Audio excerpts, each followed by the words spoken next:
Bismillahirrahmanirrahim. Assalamualaikum warahmatullahi wabarakatuh.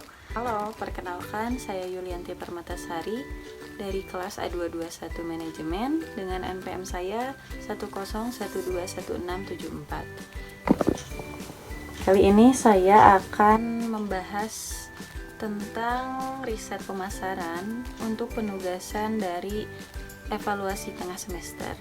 Yang pertama akan membahas apa yang dimaksud dengan paradigma. Yang dimaksud paradigma adalah suatu keyakinan atau kepercayaan yang mendasari seseorang dalam melakukan segala tindakan. Selain itu, hadirnya paradigma juga dapat memengaruhi manusia dalam hal berpikir dan bersikap terhadap semua hal. Paradigma dapat berubah seiring perkembangan ilmu pengetahuan dan teknologi. Pergeseran paradigma dalam bisnis adalah perubahan dalam cara suatu perusahaan memproduksi barang dan jasa. Mereka seringkali menguntungkan bisnis dalam hal efisiensi dan kualitas produk. Mereka sekaligus mengubah konsep utama tentang cara mereka beroperasi. Apa yang dimaksud dengan perubahan paradigma dalam bisnis? Pergeseran paradigma dalam bisnis adalah perubahan dalam cara suatu perusahaan memproduksi barang dan jasa. Mereka seringkali menguntungkan bisnis dalam hal efisiensi dan kualitas produk. Mereka sekaligus mengubah konsep utama tentang cara mereka beroperasi. Lalu, kapan perubahan paradigma terjadi dalam bisnis? Pergeseran paradigma seringkali terjadi sesudah teknologi atau peralatan baru diperkenalkan ke perusahaan yang secara gratis dan cara fungsinya. Lalu ada jenis perubahan paradigma dalam bisnis. Yang pertama, pemasaran yang dipersonalisasi menyarankan apa yang harus Anda tonton berdasarkan penayangan sebelumnya atau memberitahu Anda produk favorit Anda. Yang kedua, analis data waktu nyata. Yang ketiga, telekomunikasi. Yang keempat, ada perdagangan elektronik. Lalu di sini kita akan membahas tentang riset pemasaran. Riset pemasaran menurut para ahli, salah satunya yaitu menurut Malhotra, yaitu riset pemasaran adalah analis, pembagian informasi dan upaya mengidentifikasi tentang informasi yang dilakukan secara objektif dan sistematis.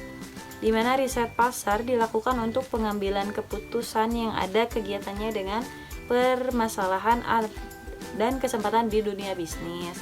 Lalu tujuan riset pemasaran ada beberapa poin. Yang pertama, membuat keputusan yang tepat. Kedua, mendapatkan peluang bisnis baru. Yang ketiga, menghindari kegagalan usaha. Yang keempat, memanfaatkan peluang investor. Yang kelima, evaluasi. 6, understanding. Dan yang ketujuh ada predicting. Lalu ada jenis riset pemasaran. Yang pertama itu problem solving, yaitu untuk mengetahui solusi dari atas permasalahan yang terjadi di dunia pemasaran. Yang kedua ada problem identification research, yaitu untuk mengawasi proses bisnis. Dan yang ketiga ada planning research, yaitu mendapatkan informasi untuk merencanakan kegiatan pemasaran.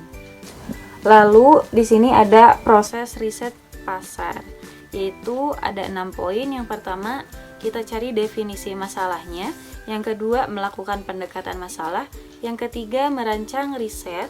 Yang keempat, pengumpulan data. Kelima, menganalisis data. Dan yang keenam, membuat presentasi laporan. Terakhir, peran riset pemasaran dalam rencana dan strategi pemasaran yaitu yang pertama, menetapkan ide. Yang kedua, variasi pilihan ide. Yang ketiga, memudahkan mengembangkan konsep. Yang keempat, pengembangan dan strategi pemasaran. Yang kelima, analis pasar. Yang keenam, mengembangkan produk. Dan yang tujuh, yaitu tes pasar atau menghasilkan komunikasi.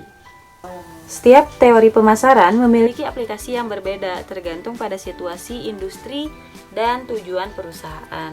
Pemasaran atau marketing adalah proses yang melibatkan perencanaan, pelaksanaan, dan manajemen aktivitas.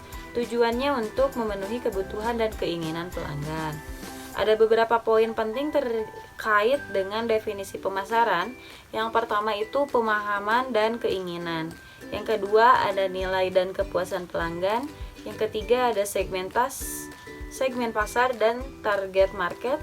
Yang keempat ada bauran pemasaran yaitu P4. Yang kelima pemasaran dalam era digital. Riset pemasaran atau marketing research, proses pengumpulan, analis, dan interpretasi, yaitu yang pertama tujuannya untuk menjawab pertanyaan. Lalu yang kedua, langkah keduanya itu metodologi riset. Yang ketiga analis data, dan yang keempat itu manfaat untuk mengidentifikasi peluang pasar baru dan mengukur kepuasan pelanggan.